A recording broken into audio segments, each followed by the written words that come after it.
আদ্রিতার চোখে নীল ছিল নিছকই একজন চাকর। সে সারাদিন আদ্রিতার ভাই ফরমাস খেটেও ওকে সন্তুষ্ট করতে পারত না।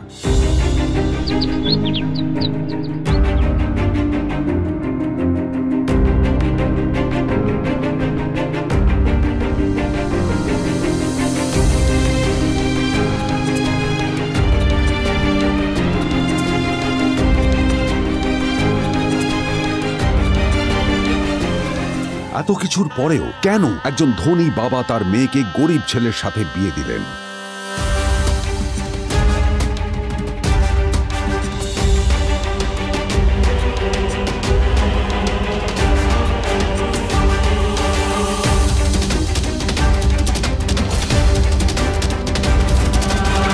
নিচের ইনস্টল বাটনে ক্লিক করুন এবং পকেট FM ডাউনলোড করুন।